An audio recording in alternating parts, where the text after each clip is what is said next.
दोस्तों 60 साल की एक महिला होती है जिसका एक 60 साल के बुजुर्ग से सोचिए उसका नाजायज़ संबंध होता है।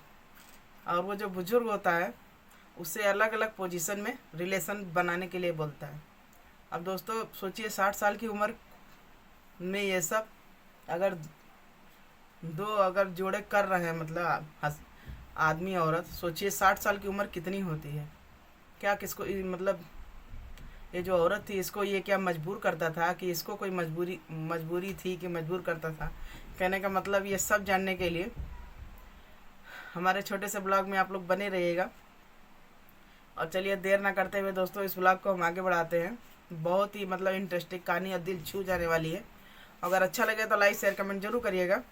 तो जैसा कि दोस्तों ये कानपुर की घटना है दोस्तों। और ये जो 60 साल की बुजुर्ग है इसका नाम है शारदा। शारदा क्या नाम है, पहले से ही वो नहीं रहती है, विधवा नहीं रहती है। इसका भी अच्छा खासा परिवार रहता है, सब कुछ रहता है, इसके पति भी रहते हैं जो कानपुर में जॉब करते हैं। तो जब रिटायर होते हैं, जब दोनों का साथ में रहने का टाइम होता है तो इत्तेफाक से भगवान जो है उनको उठा लेते हैं। किसी एक्सीडेंट में उसका एक्सीडेंट हो जाता है। तो जो शारदा रहती है उसके 2 लड़के रहते हैं। तो जैसे तैसे कहने का मतलब है कि जो इनके हस्बैंड रहते हैं वो अच्छा खासा सैलरी पाते हैं। तो रिटायरी में जो पैसा उनको मिलता है तो उस अपना सेविंग किए रहते हैं। तो सेविंग किए रहते हैं, जब लास्ट में रिटायर होते हैं दोस्तों तो वो मकान बना लेते हैं। तो मकान बनाते हैं कानपुर में। तो जाहिर सी बात है उनका ये था कि रिटायरी के बाद ये इसको पूरा कमरा बना देंगे तो बैठ के हम लोग कम से कम किराए का पैसा मतलब खाएंगे, पेंशन वाला का आएगा और किराए का पैसा जो है वो अलग मिलेगा। तो हम लोग का बुढ़ापा अच्छा से बीत जाए। तो दोस्तों जैसा कि हर लोग सोचते हैं, ये भी दम पर सोचा तो कुछ गलत नहीं सोचे, लेकिन कहा जाता है भगवान के आगे जो है किसी की नहीं चलती। तो एक दिन उन शारदा के पति जो थे वो जा रहे थे किसी रास्ते में सब्जी वगैरह लेने। तो किसी एक कार से एक्सीडेंट हो जाता है, ऑन स्पॉट वो वहीं पर ख़त्म हो जाता है। और कहने मतलब बच्चे भी छोटे छोटे रहते हैं। तो शारदा क्या करती है, जैसे तैसे जो है पेंशन मिलता है। जब पति नहीं रहता है तो औरत को पेंशन मिलता है। तो औरत क्या करती है, अपना जीवन यापन करती है किसी प्रकार। और दोस्तों कहने मतलब जब एक पति नहीं रहता औरत को कितनी परेशानियों का सामना करना पड़ता है, एक औरत ही जानती है। आदमी का क्या होता है, औरत आदमी जो है बच्चों को इतना संभालने की केयर नहीं करता है, लेकिन ठीक है कमाई लाता ज़रूर है, लेकिन जो एक माँ प्यार देती है बच्चों को वो पति कभी नहीं दे सकता। तो दोस्तों ऐसे ही दिन बीत रहा था, पढ़ाई लिखाई करा के बच्चों को बड़ा बनाती है, किसी पोजीशन पे बनाती है कि बच्चे सहारा देंगे। लेकिन आजकल के बच्चे सहारा की जगह पर सोचिए वो शादी वादी कर दी जब किसी को पहचानते ही नहीं है, जैसा कि इस बेचारी के साथ था, शारदा जी के साथ। फिर दोस्तों उसका पति जो था तो वो तो घर बना ही गया था। दोस्तों क्या हुआ, उसका तो घर बना ही था किराए के लिए। हाँ तो दोस्तों जैसे उसका पति भैया उसका बुढ़ापा के सहारा बना ही गए थे, इसीलिए कहते हैं दोस्तों कुछ सहारा बनाना चाहिए जो बुढ़ापे में काम आए। अब दोस्तों वो घर और बनाई, 2 मंजिला बनाई, तो नीचे अपना रहती थी और ऊपर मकान ऐसे पड़ा था। तो एक दिन बैठे बैठे सोच रही थी कि सहारा जो है अकेले अकेले बैठे बोर हो जाते हैं, जाहिर सी बात है, न बेटा मतलब न बहू पूछती है न बेटा पूछते हैं, अकेले के समझ जानते ही आजकल बेटा बहू चले जाते हैं, परिवार लेके कौन किसको पूछता है। और जैसे दोस्तों इसको भी अकेलापन खाया जा रहा था। फिर इत्तेफाक से आजकल शहर में जानते ही हैं कमरा खाली रहता है तो किराए के पर्पज से उठ ही जाता है। तो इत्तेफाक से एक दिन उसके पास एक बुजुर्ग आता है, 60 जैसी उम्र में ये रहती है, उतने ही उम्र का वो भी रहता है, 60 साल के। तो 60 साल की उम्र में रहता है तो वो दोनों जो है अपना रहते हैं। तो इस बुजुर्ग जो था उसका नाम रमेश था। तो रमेश का भी कोई सहारा नहीं था, उसकी पत्नी ख़त्म हो गई थी। तब इनके पास रहने के लिए आता किराए के पर्पज से।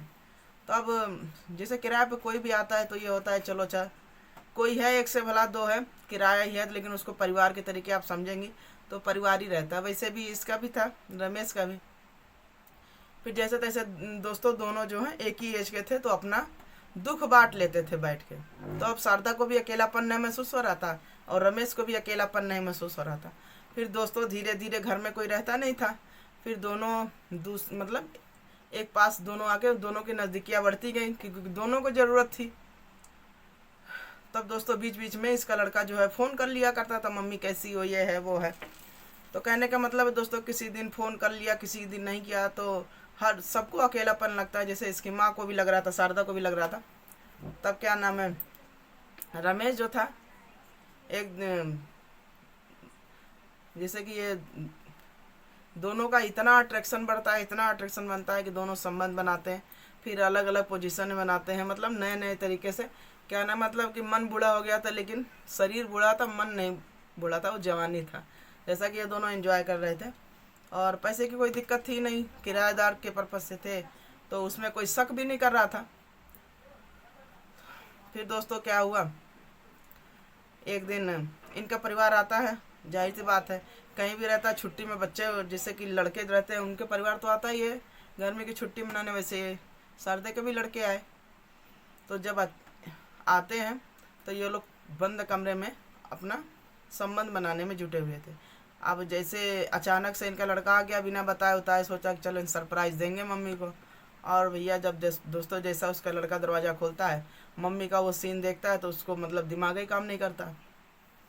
फिर दिमाग ही काम नहीं करता है, फिर क्या होता है दोस्तों, बहुत ज़्यादा उस समय तो लड़का कुछ नहीं बोलता है शारदा का, कहता है कुछ मतलब, फिर अपना दोनों मियाँ बीवी बैठ के अपना सलाह मशवरा कर रहे थे, बताओ ये दोनों ऐसे कर रहे हैं, समाज में मेरी क्या इज्जत रह जाएगी, ये है वो है बहुत कुछ।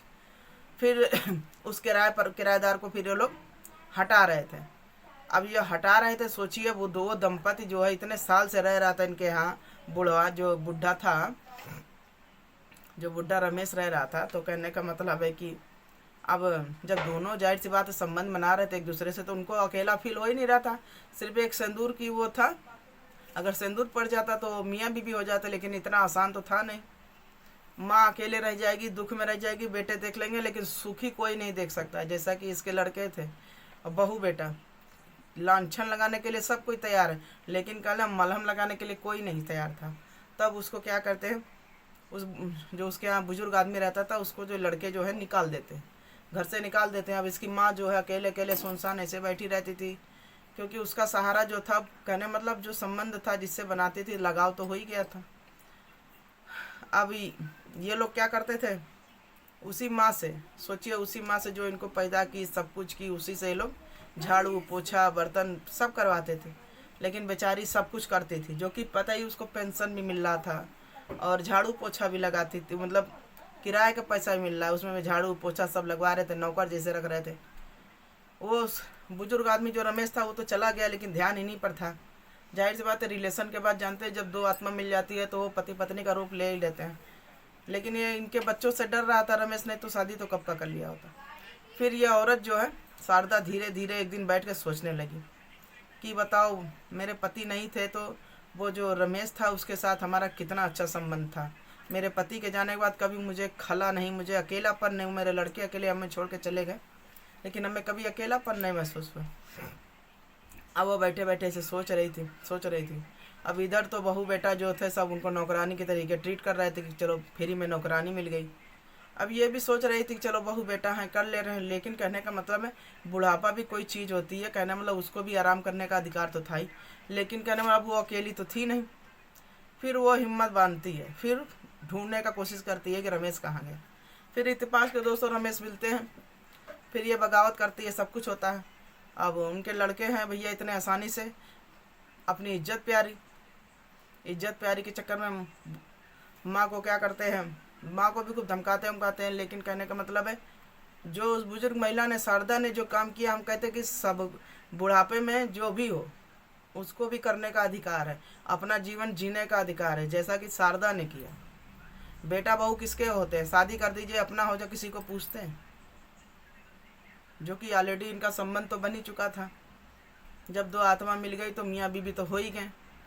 फिर दोस्तों हिम्मत जुटाते हैं रमेश भी और शारदा भी, फिर जाके एक मंदिर में दोस्तों शादी कर लेते हैं। शादी करके फिर इनका लड़का कहता है कि आप मेरे घर से आप लोग चले जाइए, क्योंकि घर में रहेंगे तो दुनिया का हमको ताना सुनना पड़ेगा। तो वो ताना वाना का वो लोग नहीं सोचते हैं। आप सोचिए 60 साल में हिम्मत दिखाया, बहुत अच्छा किया, हम तो कह रहे हैं ऐसा सिचुएशन में ऐसे ही करना भी चाहिए। ज़िंदगी भर अब बच्चों के लेकर आदमी झेलता, अपने सुख को त्याग कर, अपना सुख को कहने का मतलब उनको भी तो इच्छा होती है, जैसा शारदा और रमेश को भी। जैसा कि रमेश का भी परिवार नहीं था, शारदा का भी नहीं था, और दोनों एक कमरे घर में रहते रहते भैया संबंध में हो गए थे। तो जब फ्रॉड नहीं था, सब कुछ नहीं था, और फिर जब ये अलगाव हुआ तो तड़प हुई, तो रिश्ता जान भी गए। फिर दोनों गए मंदिर में, शादी कर लिए इन्होंने, अपने उससे घर से बेदखल कर दिया। तो उसकी माँ को तो पेंशन मिल ही रहा था। फिर रमेश क्या करता है, फिर अपना जाता है अलग, जो है आलीशान नहीं घर रहता है, तो छोटा ही रहता है, ये पेंशन पाती हैं। फिर दोनों बुढ़ापे का जो होता है सहारा बनते हैं।